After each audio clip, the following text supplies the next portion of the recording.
नमस्कार सभी को, जय हिंद जय भारत। आप सभी का स्वागत है आपके अपने परिवार स्टडी विद जोरावर पर।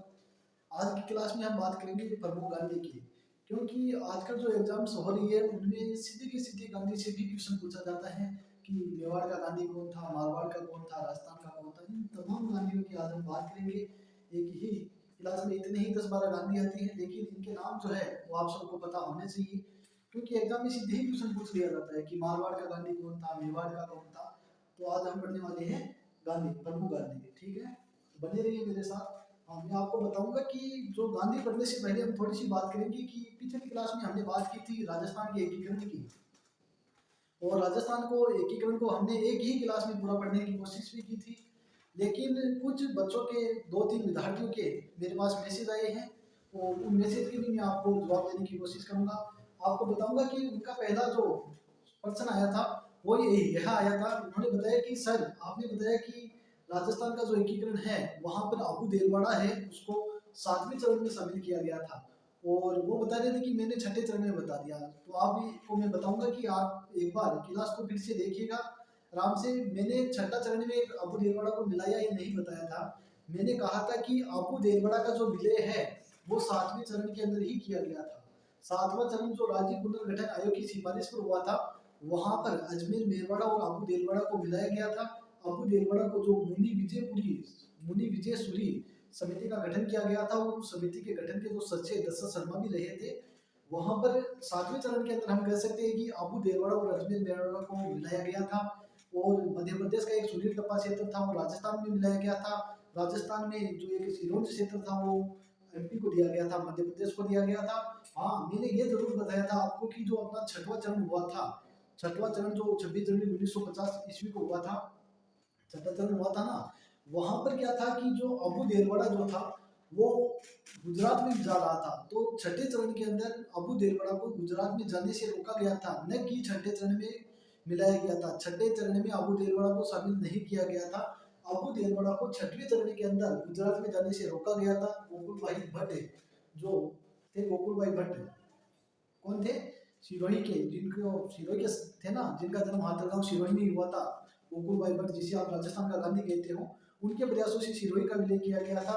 अबू देलवाड़ा को जो है गुजरात जाने से रोका गया था, और अबू देलवाड़ा का जो विलय है वो 7वें चरण के अंदर ही किया गया था। एक तो ये था।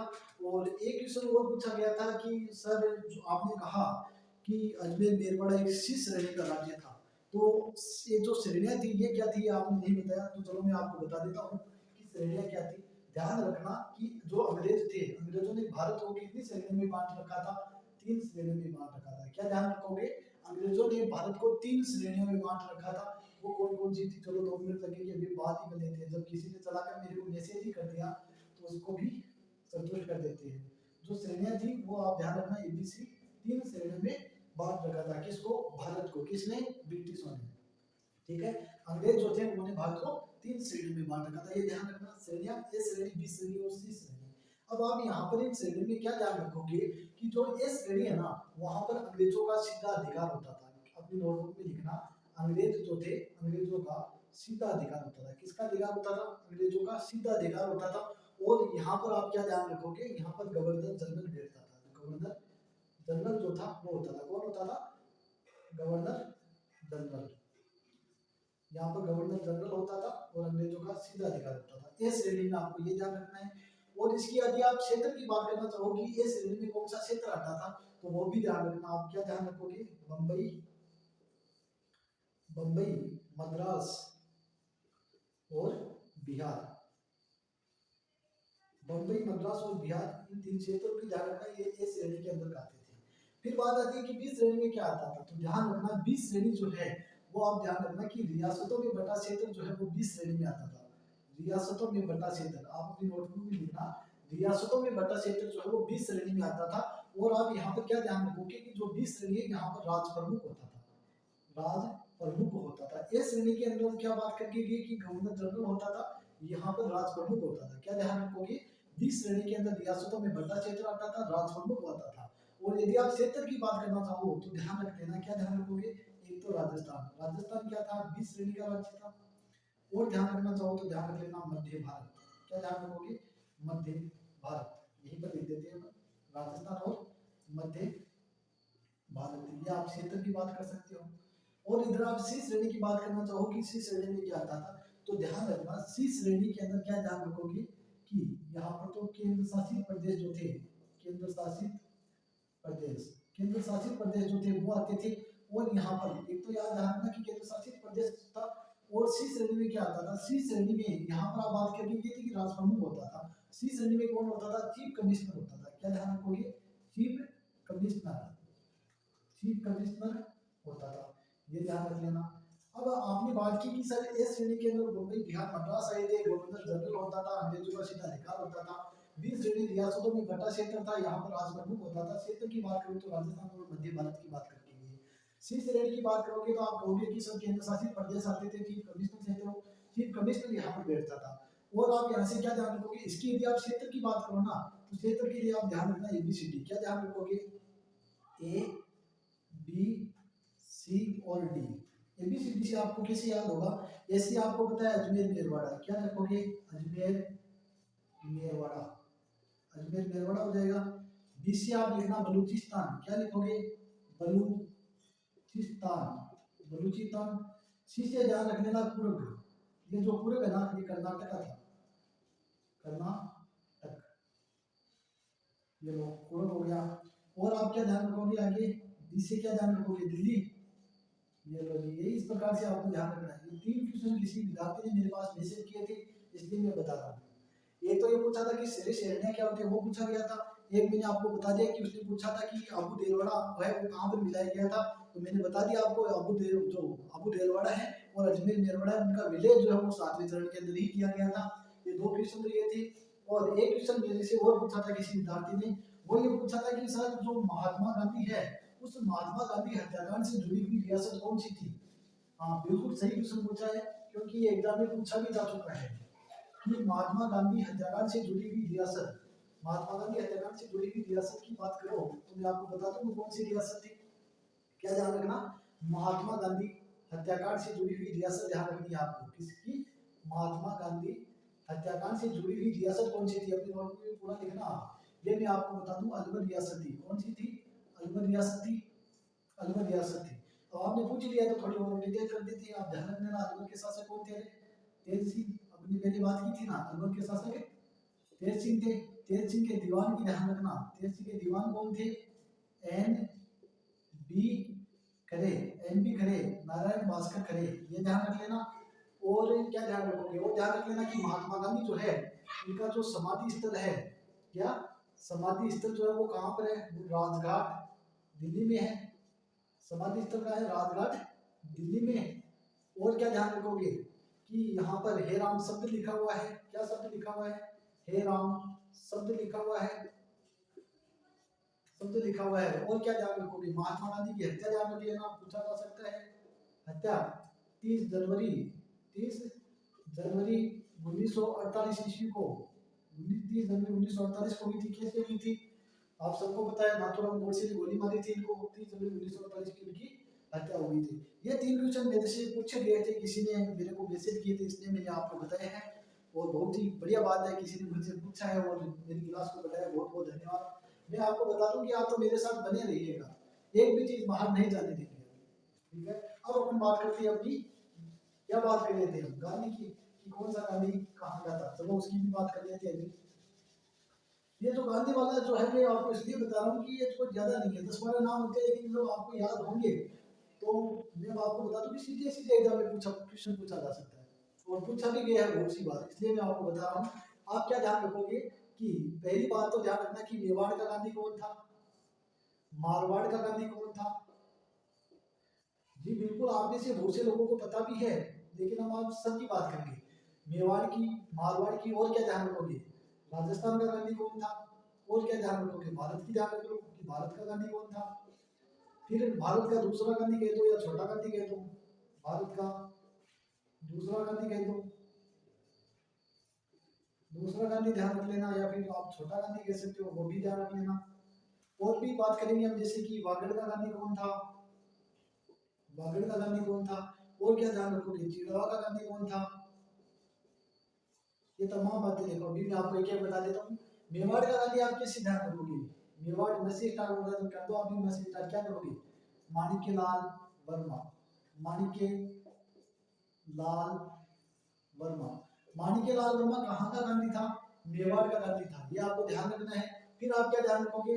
मारवाड़ का गांधी। मारवाड़ का गांधी आप सब जानते हो कौन था, जिसे आप शेर राजस्थान कहते हो, जय नारायण व्यास।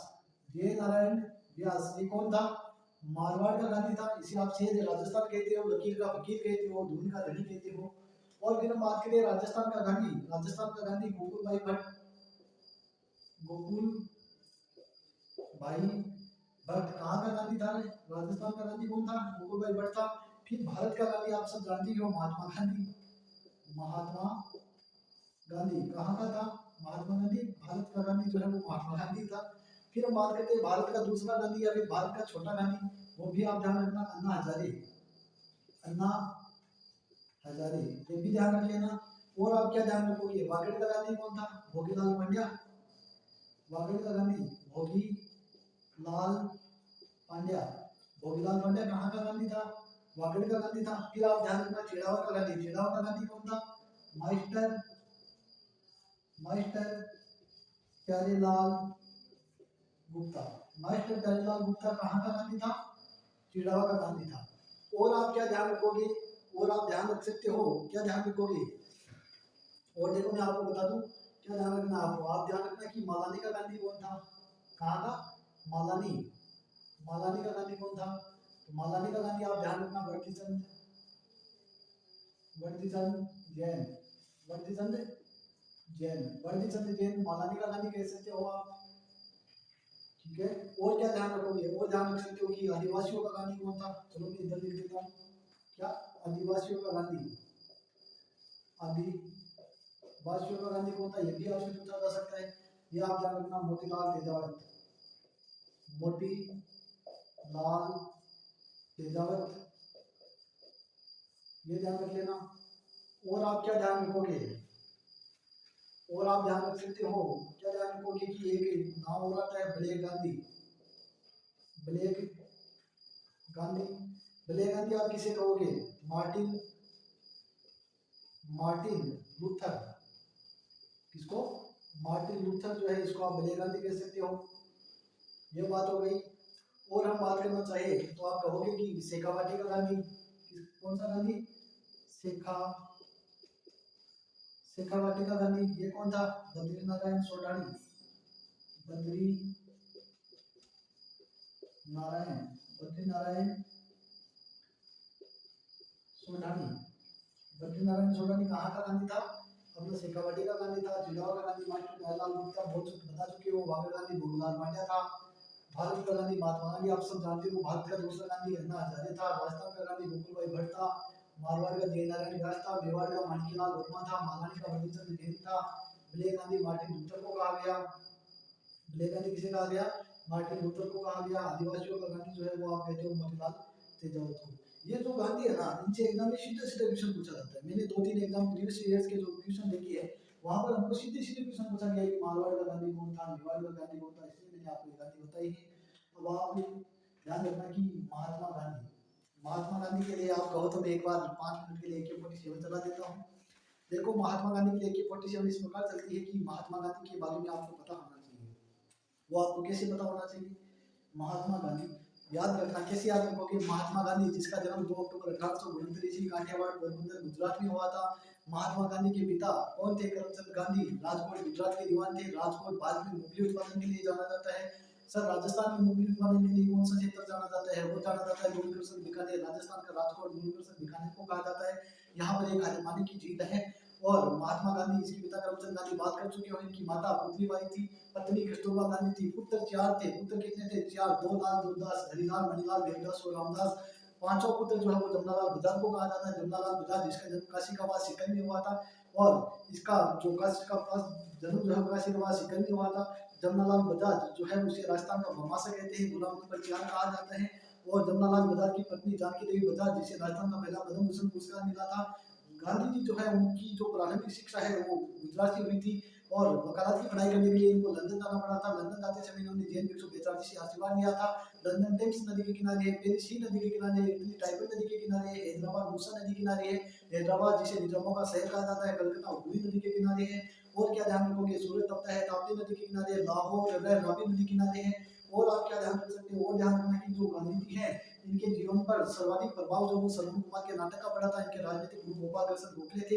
गांधी जी जो है इनके जीवन पर जो फिल्म का प्रभाव पड़ा था वो राजा सत्यवादी हरिश्चंद्र की फिल्म थी। राजा सत्यवादी हरिश्चंद्र की फिल्म भारत सिनेमा जगत की जो पहली बुक फिल्म जो थी वो अपनी सत्यवादी राजा हरिश्चंद्र की फिल्म थी। पहली बोलती फिल्म जो थी वो आलम आरा थी। गांधी जयंती 2 अक्टूबर को मनाई जाती है। 2 अक्टूबर 2007 को संयुक्त राष्ट्र महासभा के जो देश थे उन्होंने 2 अक्टूबर को विश्व अहिंसा दिवस घोषित करने की मांग की थी। और 2 अक्टूबर 2009 को नरेगा का नाम मनरेगा किया गया था। गांधी जी की प्रारंभिक शिक्षा मैंने बताया गुजरात में हुई थी। वकालत की पढ़ाई करने के लिए लंदन गए थे। लंदन जाते समय जैन भिक्षु बेचारी से आशीर्वाद लिया था। 1891 ईस्वी के अंदर वापस लंदन से आ गए थे। कब आए थे? 1891 ईस्वी में लंदन से भारत आ जाते हैं और 2 साल के लिए मुंबई और राजकोट के अंदर वकालत का कार्य करते हैं। 1893 ईस्वी के अंदर अब्दुल्ला कंपनी का केस लड़ने के कारण इनको अफ्रीका जाना पड़ता है। अफ्रीका में इन्होंने टोलेस्टॉय फार्म की स्थापना की थी। डरबन में फिनिक्स फार्म की स्थापना की थी। अफ्रीका में इन्होंने गोरेखानी रणबेल की नीति का विरोध किया था। अफ्रीका में इन्होंने नटाल कांग्रेस की स्थापना की थी। डरबन से विक्टोरिया की यात्रा के दौरान प्रथम श्रेणी का टिकट नहीं होने के कारण गांधी जी को ट्रेन से नीचे उतार दिया गया था। और गांधी जी जो है इन्होंने जहाज यात्रा या फिर इंग्लैंड से अफ्रीका की यात्रा के दौरान 1909 ईस्वी के अंदर हिंद सम्राट नामक पुस्तक लिखी थी। गांधी जी जो है वो 22 वर्षों तक अफ्रीका प्रवास पर रहे थे। अफ्रीका में इन्होंने द इंडियन ओपिनियन नामक एक पत्रिका निकाली थी। और इनकी अन्य पत्रिका हरिजन और नवजीवन और यंग इंडिया इनकी अन्य पत्रिकाएं थी। गांधी जी जो है वो 9 जनवरी 1915 को साबरमती आश्रम आए थे। साबरमती आश्रम को जो है उसकी स्थापना गांधी जी ने की थी। साबरमती आश्रम या सत्याग्रह आश्रम जिसे आप कहते हैं उसकी जमीन जो है वो अम्बालाल साराभाई ने दान में दी थी। और आप क्या ध्यान रखोगे कि गांधी जी 9 जनवरी 1915 को भारत आए थे। 9 जनवरी को भारत आए थे तो भारतीय प्रवासी दिवस अटल बिहारी वाजपेयी के समय अहमद सिंह की सिफारिश में 9 जनवरी को भारतीय प्रवासी दिवस घोषित किया गया था। ये भारतीय प्रवासी दिवस 9 जनवरी को मनाया गया था। जनवरी से आप और क्या ध्यान रखोगे, ध्यान रखना 4 जनवरी को विजय दिवस मनाया जाता है। 9 जनवरी को भारतीय प्रवासी दिवस मनाया जाता है। 10 जनवरी को विश्व हिंदी दिवस मनाया जाता है। तो राष्ट्रीय हिंदी दिवस 14 सितंबर को मनाया जाता है। 12 जनवरी को राष्ट्रीय युवा दिवस 12 जनवरी को मनाया जाता है। अंतर्राष्ट्रीय युवा दिवस 12 अगस्त को मनाया जाता है। और क्या ध्यान रखोगे, 15 जनवरी को थल सेना दिवस मनाया जाता है। 15 जनवरी को थल सेना दिवस, 23 जनवरी को पराक्रम दिवस जिसे आप नेताजी दिवस कहते हो, नेताजी सुभाष चंद्र बोस की जयंती पर मनाया जाता है। 24 जनवरी को राष्ट्रीय बालिका दिवस मनाया जाता है। 25 जनवरी को राष्ट्रीय मतदाता दिवस मनाया जाता है। 26 जनवरी को गणतंत्र दिवस मनाया जाता है। 30 जनवरी को शहीद दिवस मनाया जाता है। और आप क्या ध्यान रख सकते हो, और ध्यान रखना कि 2015 के बाद जो भारतीय प्रवासी दिवस है वो 2 वर्ष में एक बार मनाया जाता है। भारतीय प्रवासी दिवस 9 जनवरी की बात की तो आप ध्यान रखना अंतर्राष्ट्रीय प्रवासी दिवस अपना 18 दिसंबर को मनाया जाता है। और क्या ध्यान रखोगे, अंतर्राष्ट्रीय प्रवासी दिवस 18 दिसंबर को मनाया जाता है। राजस्थानी प्रवासी दिवस कब मनाया जाता है? राजस्थानी प्रवासी दिवस मनाया नहीं जाता था। राजस्थानी प्रवासी दिवस मनाने की घोषणा की गई है। वो अब घोषणा की गई है अपनी 10 दिसंबर को घोषणा की थी। जो जयपुर के अंदर राइजिंग इंडिया कार्यक्रम हुआ था, राइजिंग राजस्थान का जो कार्यक्रम हुआ था वहां पर मुख्यमंत्री गजनाल के द्वारा 10 दिसंबर को राजस्थान प्रवासी दिवस मनाने की घोषणा की गई है। और गांधी जी आप ध्यान रखना कि गांधी जी जो है 1915 को आ गए थे भारत के अंदर। और इनका प्रथम भाषण जो है वो भारत में फरवरी 1916 ईस्वी को बनारस हिंदू विश्वविद्यालय वाराणसी यूपी में हुआ था। बनारस हिंदू विश्वविद्यालय जो उनके संस्थापक कौन थे? वो मदन मोहन मालवीय थे। कौन थे? मदन मोहन मालवीय थे। 1917 ईस्वी के अंदर गांधी जी का प्रथम सत्याग्रह हुआ था।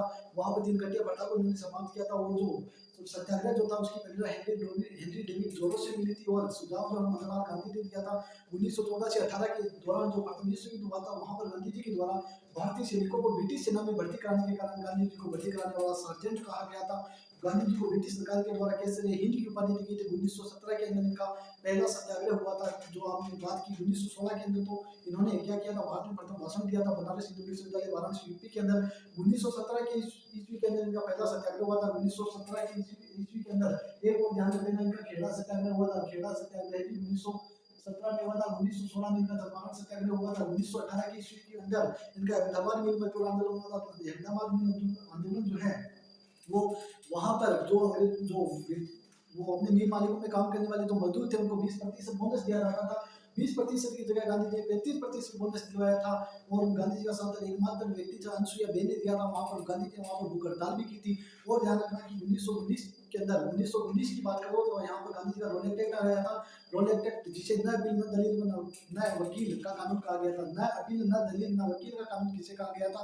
रोलेट एक्ट को कहा गया था। सिडनी रोलेट की अध्यक्षता में बनाया गया था। वो कानून 19 फरवरी 1917 के अंदर केंद्रीय विधानमंडल में पारित किए गए थे, जिनको सरकार ने पास कर दिया था वो रोलेट एक्ट था, इसे काला कानून कहा था। भारतीय पुस्तक के आधार पर गिरफ्तार कर लिया जाता था वो रोलेट एक्ट था, 1919 का था। 1919 में ही अमृतसर में जलियांवाला बाग हत्याकांड हुआ था, हजारों निर्दोष लोग मारे गए थे।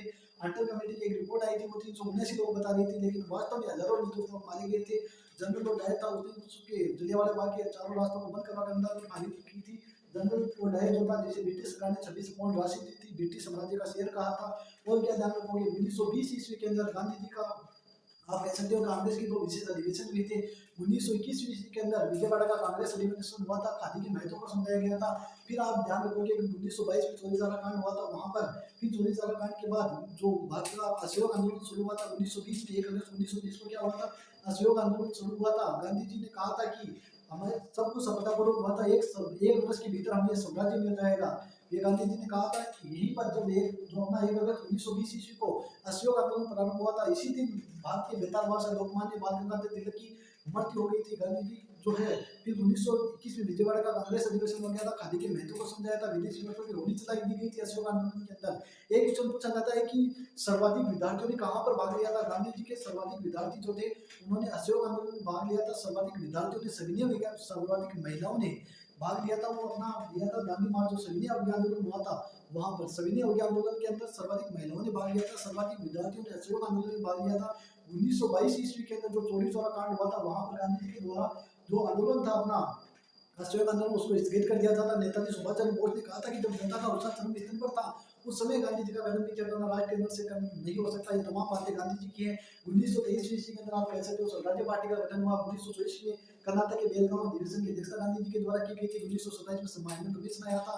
1928 में आप कहोगे कि नेहरू रिपोर्ट आई है। 1929 ईस्वी के अंदर लाहौर अधिवेशन हुआ था। 1930 के अंदर दांडी मार्च हुआ था। एक व्यक्ति दो बैरों से मार्च करता है, एक व्यक्ति दो बैरों से मार्च करता है। 12 मार्च 1930 को दांडी मार्च, सविनय आंदोलन, आप जिसे कहते हैं, तमाम बातें गांधी जी की है। मैं आपको ये बताना चाहता हूँ कि ये जो मैंने 5 मिनट के लिए जो ये AK-47 चलाई है, ये AK-47 आप भी चला सकते हो। जी बिल्कुल चला सकते हो आप। इसके लिए आपको करनी होगी बार-बार प्रैक्टिस। ये तो तमाम बातें भी केवल गांधी जी, ये जो गांधी जी, महात्मा गांधी, मेवाड़ गांधी, मारवाड़ गांधी, ये बताना आया था। लेकिन बीच में नाम देख लिया मैंने महात्मा गांधी, तब इस नाम को लेकर मैंने AK-47 चला दी है। और ये पूरी उम्मीद करता हूँ कि अगली जो हम क्लास लेंगे, एक क्लास के अंदर जो गांधी युग सबसे बड़ा टॉपिक आता है, इसको हम पूरा पढ़ने का प्रयास करेंगे। और ये जो गांधी युग है, ये जो मैंने AK-47 चलाई है, ये AK-47 आपसे भी चलवाऊंगा मैं। बिल्कुल आप तो मेरे साथ बने रहेंगे नेक्स्ट क्लास तक। तब तक जय हिंद, जय भारत।